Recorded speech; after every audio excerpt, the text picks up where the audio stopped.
Hello everyone, you are watching exclusive interview series by South Asia Research Institute for Minorities. This is your host Faiqa Lakho, Deputy Convener at South Asia Research Institute for Minorities. Today our guest is Mr. Mike Ghouse. He is Executive Director at Center for Pluralism USA. Hello Mr. Mike and welcome. Hello, good to be here with you, Faiqa. And I'm glad to hear what the work you're doing with the SARIM about the minorities issues in the South Asia. It's a good work. I'm so glad to be with you today. Thank you so much, Mr. Mike. It really means a lot to us. So, first of all, tell us briefly about the vision behind establishing the Center for Pluralism, when it was established, how it works, and what is your role as an executive director? Sure. The vision for the Center for Pluralism is to see every human being feel secure about their faith, ethnicity, race, political or sexual orientation, or any other uniqueness. The secure feeling brings freedom and prosperity to individuals and nations. When you are free from the tensions of working with others, you'll be more productive. My mission is to my personal mission is to open people's hearts and minds towards each other.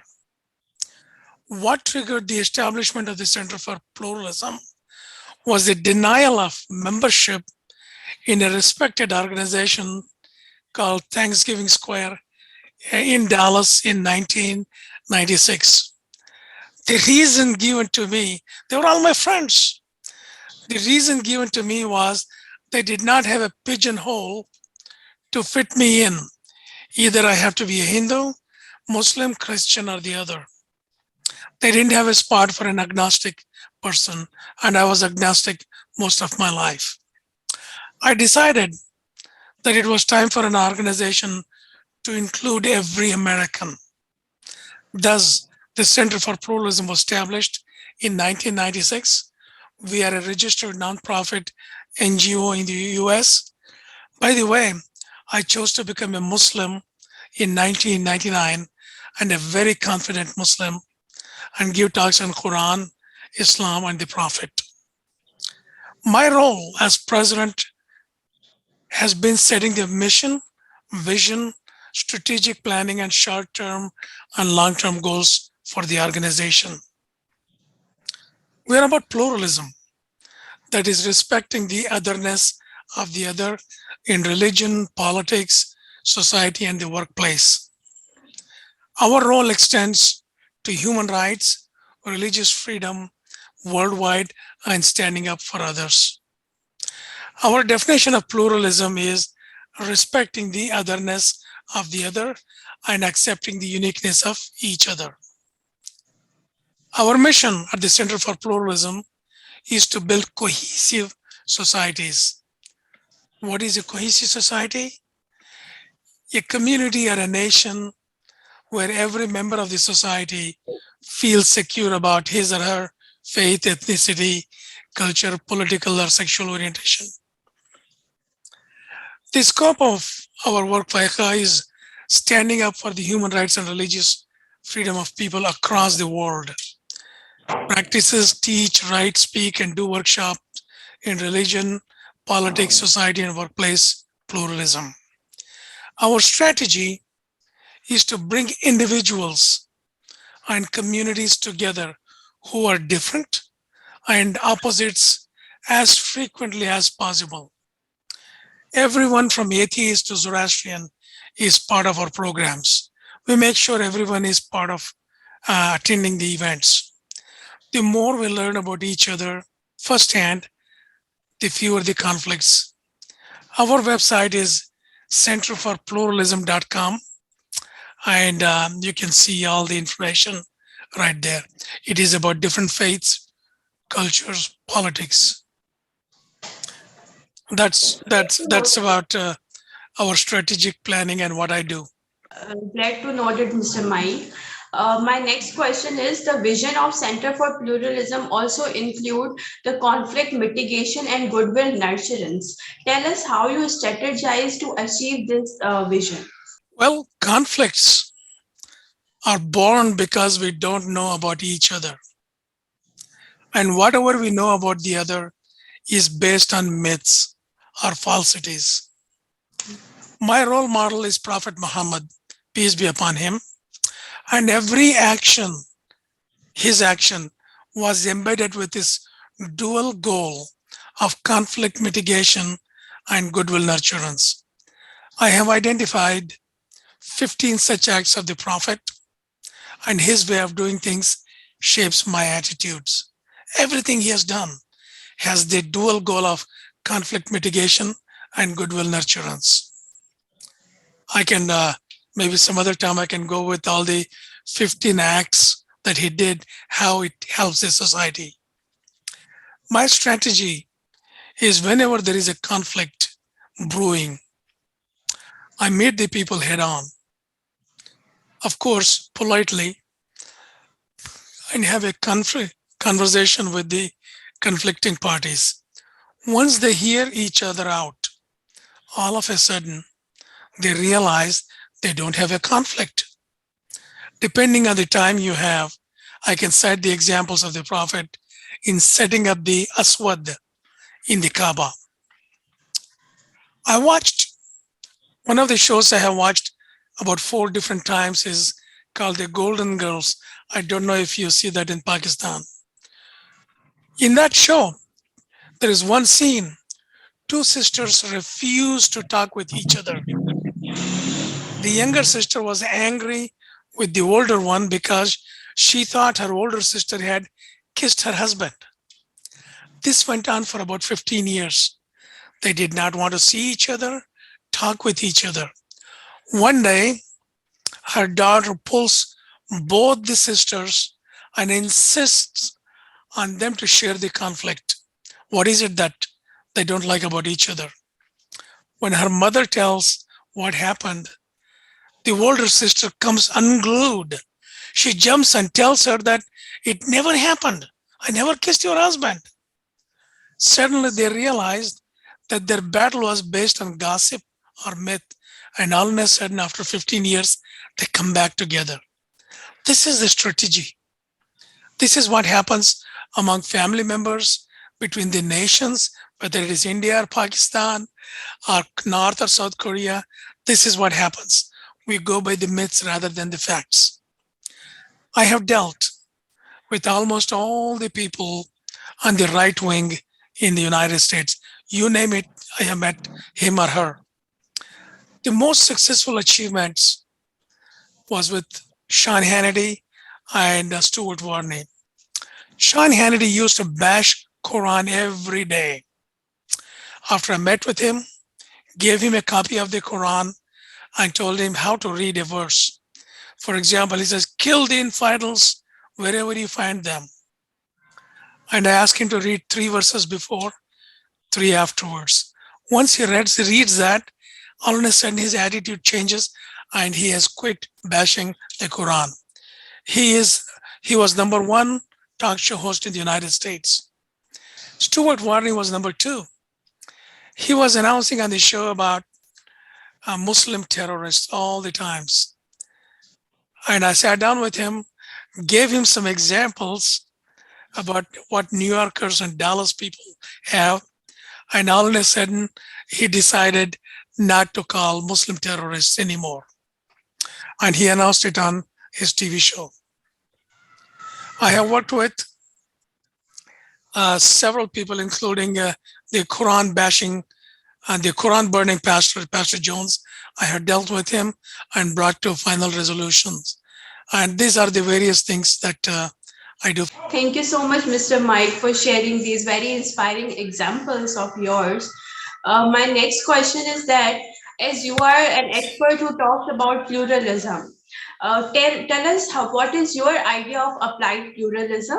How one can assure the implementation of pluralistic society in today's world of chaos and hate against minorities? I attend conferences of both Republicans and Democrats. These are the 2 political parties. While I was in a lobby in one of such conferences, one big burly guy with a bandana, big beard, and tattoos on his arms walked by. He was 6'4" and probably 300 pounds or 150 kilos. He saw me standing in the lobby. He was walking towards me. All of a sudden, he takes a U-turn, goes right back. I chased him. He said, "I hate you." I continued to pursue him and said, "If you don't tell me why you hate me, I will not let you go." He turned around and said, "I hate you because you disagree with Sean Hannity, who is the #1 TV anchor." Then I asked him, "Do your wife and your children agree with you?" He melted. He did not have an answer. Not only that, he read a letter that on the video addressed to Mr. Trump at that time and became a good friend to the point of promoting me on his Twitter account. This is what it takes. This is applied pluralism, to meet people head on and remove the conflicts politely.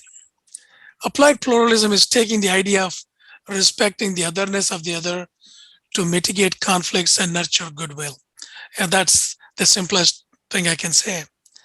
And how can we, minorities, and that's what it takes for the minorities to work with the majority and sit down and have a conversation with them. So what is it that you want us to do?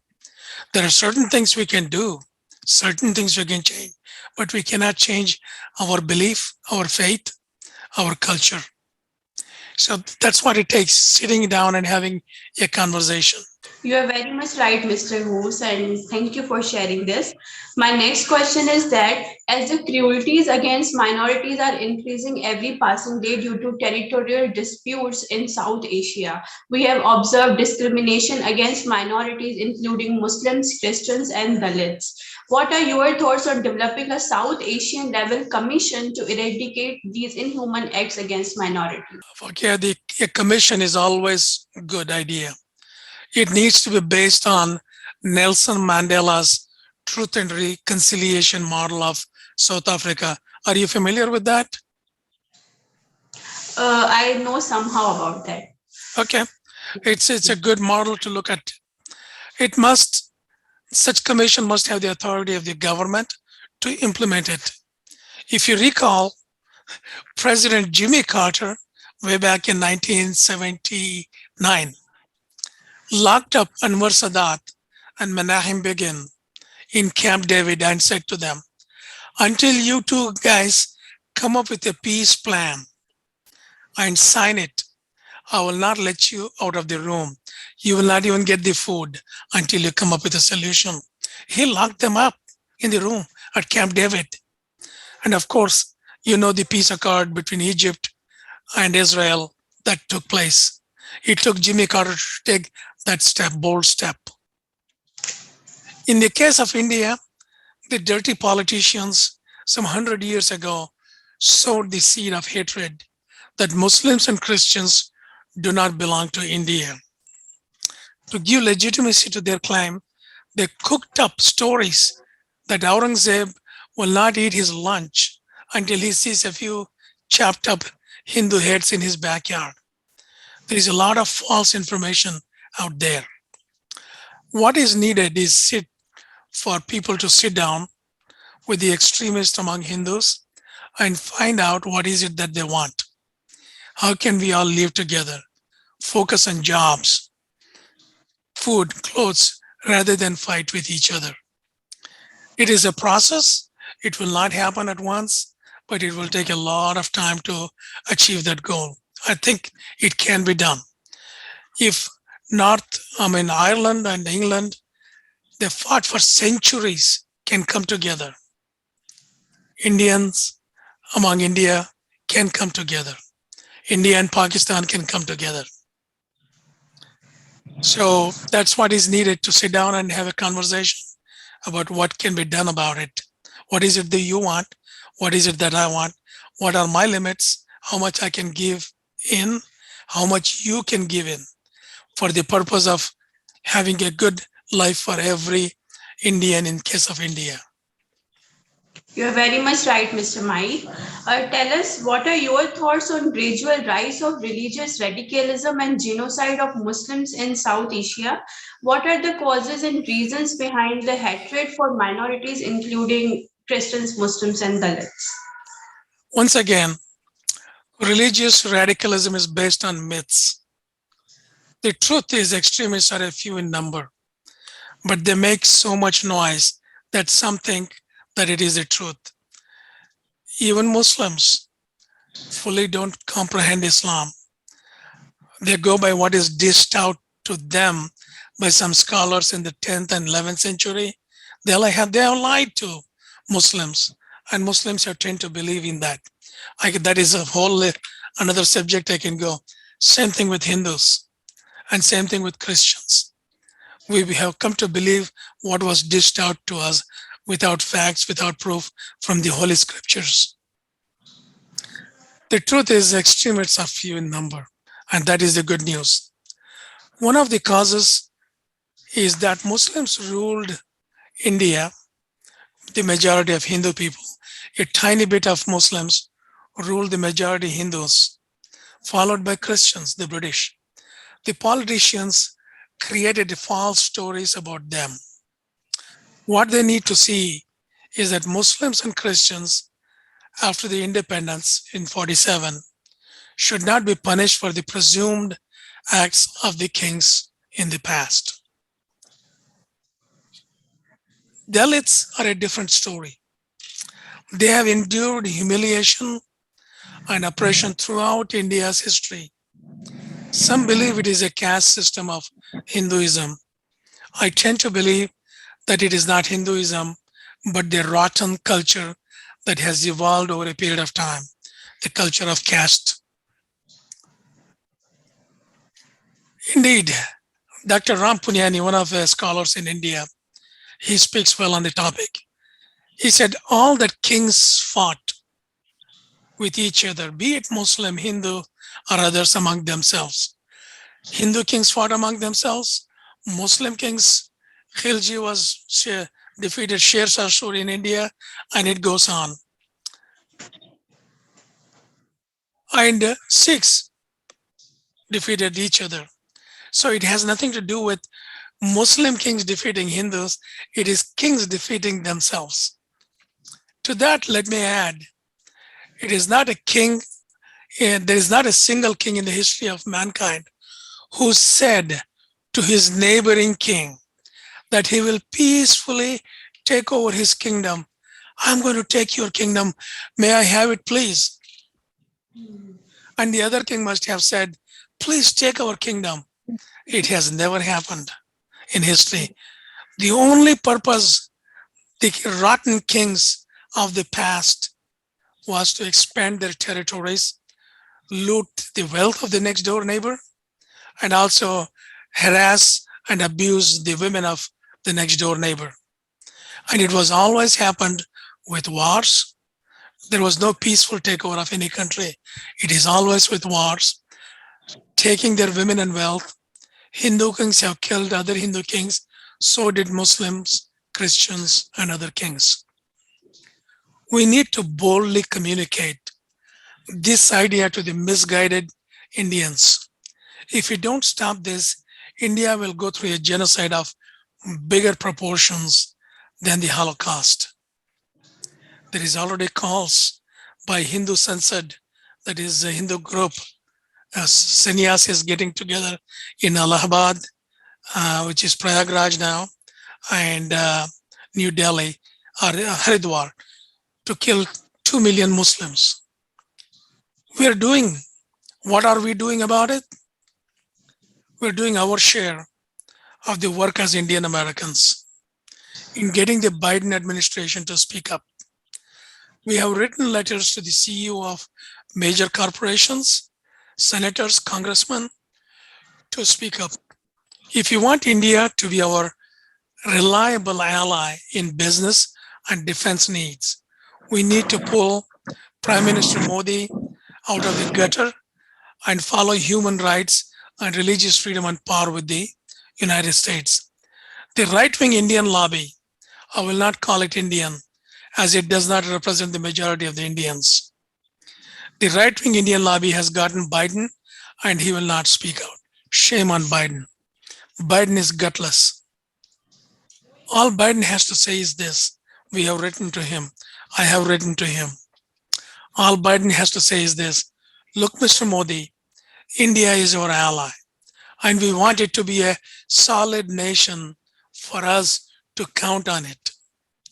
Right now, with the lynching and harassment of Muslims and Christians, it is a fractured, broken nation. It is not together. Instead of being productive, people are afraid in India to get out on the street, never knowing who will lynch them, who will harass them, who will chase them. With that, productivity of the nation goes. India is lower than and the GDP than about 100 some countries. It is a shame. It was a progressive country. It was very prosperous until Modi came to become the king. Seminars at Capitol Hill and other venues to make that point to Biden and the congressmen and the senators. And we are even though we are failing, we will continue to do that. Once Modi sees, when Biden says to Modi, and Modi sees that his India will go down the tube as major corporations start pulling out of India because it is not a nation that follows any guidelines of human rights. It will hurt the pocket of the rich people and those people who have seen prosperity in the last 20 years. They will get on his tail and things will change. You are very right, Mr. Mike. As constitutions are the driving force for any governments, but we see that constitutions of South Asian countries, it is in constitution of South Asian countries, it is written that every minority groups have freedom to practice their faith and with harmony. Then why we hardly see the constitution in practice? What are the root causes of the various kinds of discrimination like mob lynching, hate speeches, rape cases, and incidents like destruction of religious places? How this hate can be controlled to avoid further exploitation of human rights? Well, Constitution means nothing. It means nothing to the bad guys. Human beings have the urge to look down upon others. Every human thinks that him and his group are superior and should have more rights than the other. That is the evil thing. Arrogance and thinking that they have more rights than the others is the most cause of all this evil thing that's going on all over the world. Just as religions mean nothing, Islam means nothing, Hinduism means nothing to ISIS, Taliban, LET, Lashkar-e-Taiba, extreme Zionists, and the Hindutva guys. Every religion and every constitution condemns violence and oppression of others, but yet we find a small, tiny group in each group who don't care about religion or what the religion says or what the constitution says. It is always going to be that way for a long time, unless there is rule of law. For example, the Quran and Torah, come back to it. The Quran and the Torah says that killing one person is like killing the whole humanity. The Bhagavad Gita calls on to value every human life or every life. The majority of Muslims, Jews, Christians follow their religion. Any place you go, they do. But if you don't and resort to killing, lynching, and harassing, how can we control the hate? Either we need to have strong governments, not the bully governments, not the dictatorships, that ensure law and order prevails in the nation. And the law and order which was designed by the will of the people in democracies, which is in the constitution of all South Asian nations, India, Pakistan, Bangladesh, Nepal, Sri Lanka, Maldives, and other nations, Sikkim. Even in the United States, which is the safest place on the earth. But yet, we have the neo-Nazis, KKK, and others who have bombed the churches, synagogues, temples, and mosques. The good news is every bad guy will have his day in the court, and upon proof, he or she gets punishment or the jail term.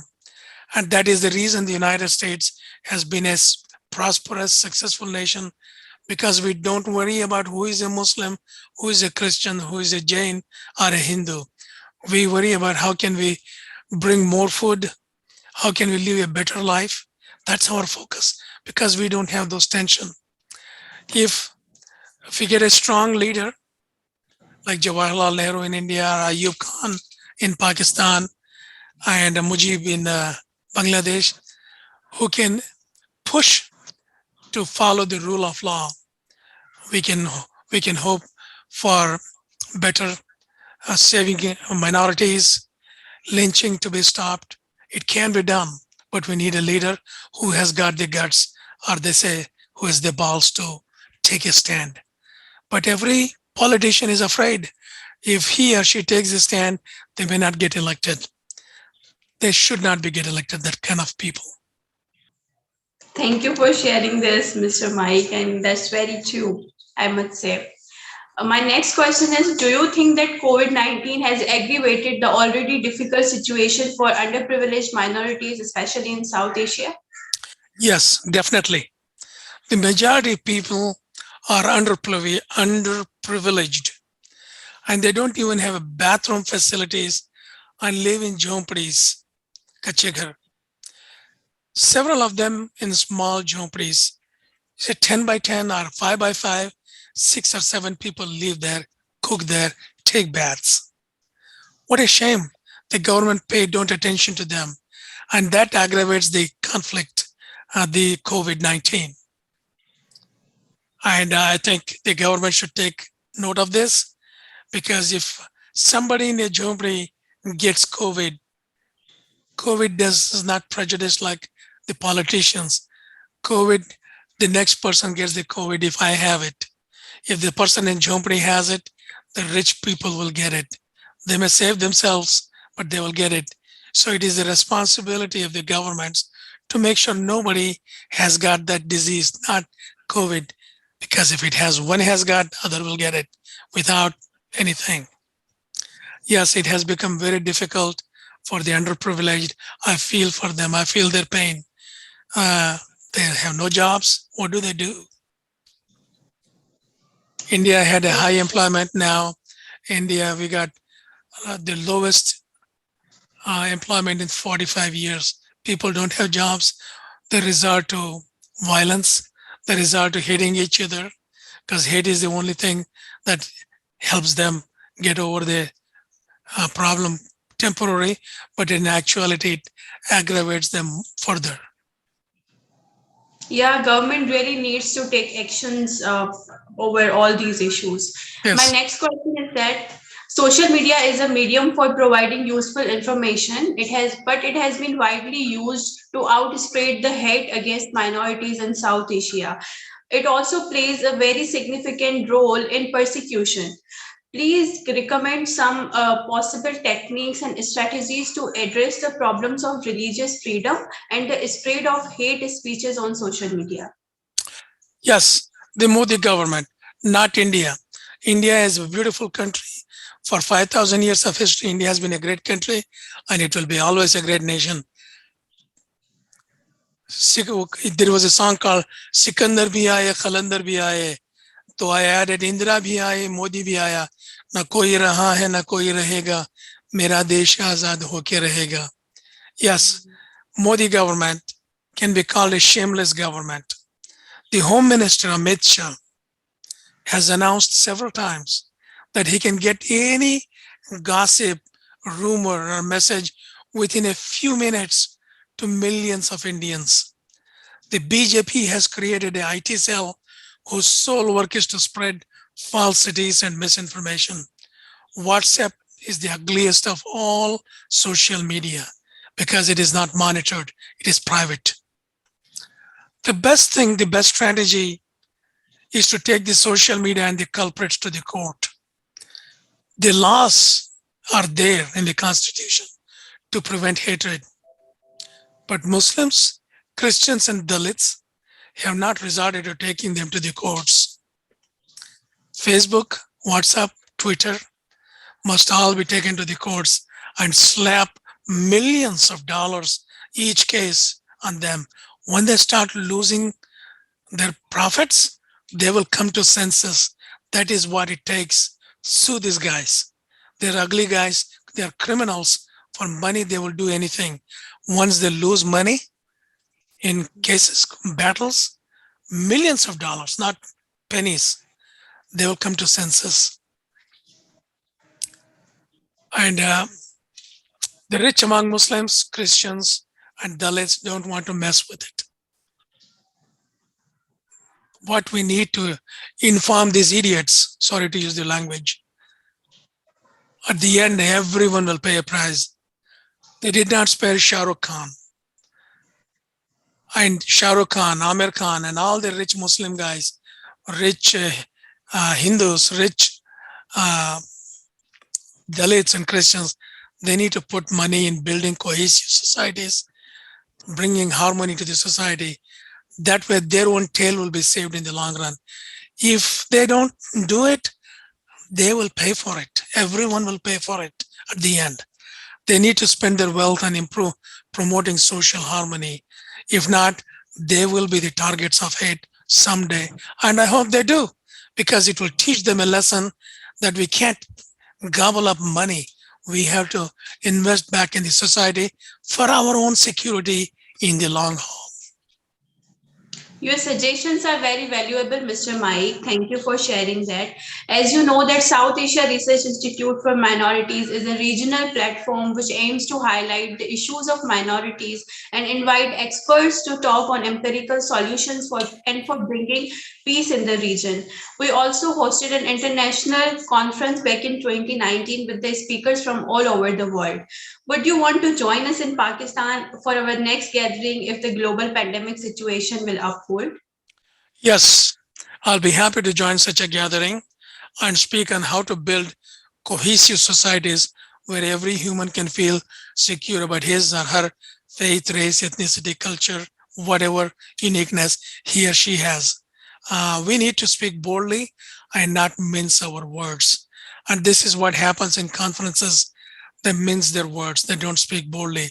When you speak boldly, the message gets to the people. I appreciate your efforts in creating such cohesive societies. I'm glad to hear the work of SARIM. I'm just reading about you guys, what you're doing, and I'm very pleased to be part of you. We will be also very happy to host you here in Pakistan. I appreciate that. Moving forward, how can you or your organization work collaboratively with SARIM for minimizing the issues of minorities in South Asia and raising the issues of minorities at global level? Well, do the workshops in South Asia. Human beings feel happy when there are no conflicts and tensions.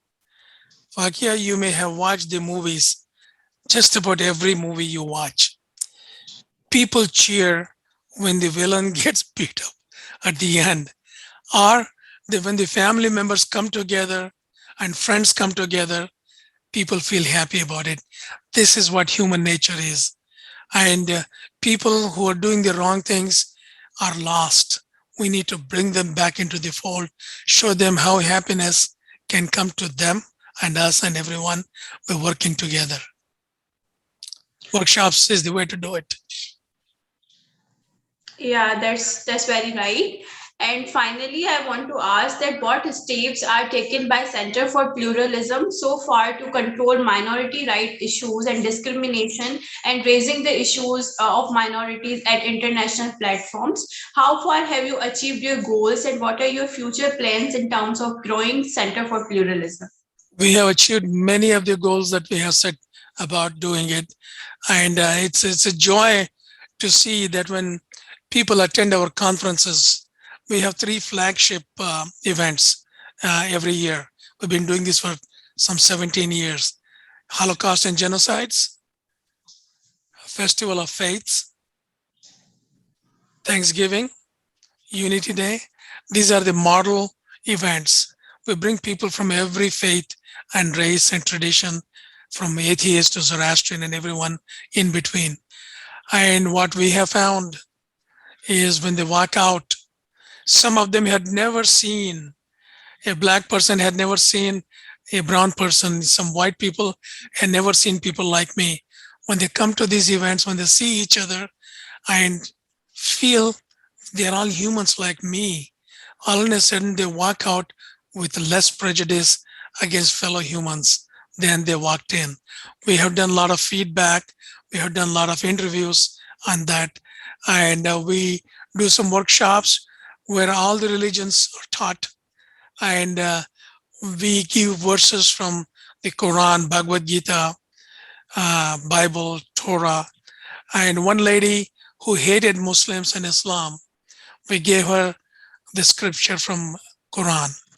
She reads it and says, I didn't know Islam taught this. If this is Islam, I will shed my prejudice right here and right now. The Imam, Brother Sulaiman, he was the president of Islamic Association in Dallas, Texas. He was given a verse from Bhagavad Gita, and he says, if this is what Bhagavad Gita says, I have no problem with it. Learning more about Hinduism. Likewise, it goes on. So we have seen some significant achievements and success in this. On the international platform, we work closely with USERF, that is the United States Commission on International Religious Freedom.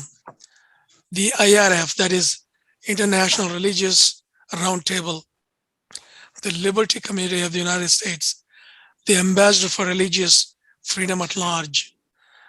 This time it's going to be a Muslim by name Rashad Hussain.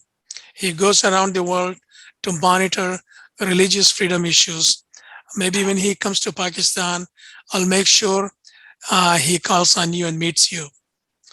And the Department of State, the USERF, USAID, Department of Justice, and the regular participants in the program. This is what we do in the international platform. Achieving goals, Faiqa, is a process. We achieve one, two, when we achieve one goal, two more problems will come up. We are looking to open the Institute for Pluralism to teach pluralism as a credit course. We may affiliate with some university on that. We're also planning to add a segment in the leadership program across the nation conducted by the Chamber of Commerce. What about in Pakistan? Do the Chambers of Commerce have leadership programs? Yeah, we have few. So we can add a tag, course on pluralism, one segment, so people can learn about each other. As well, teach pluralism to the governmental agencies, both federal and local. That's what we have our plans. Hopefully, inshallah, we will achieve as many as we can. But again, the problems keep coming. We keep solving them.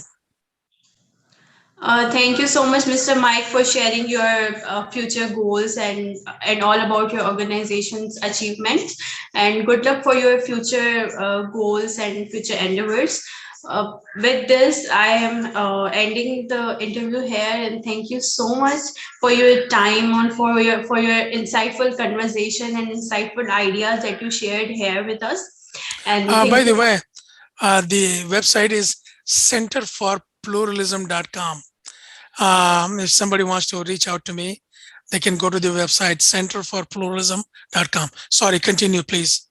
Yeah, so I'm ending the interview here, and thank you so much once again for your time and for your efforts. And yeah, thanks for joining us. My pleasure. Take care.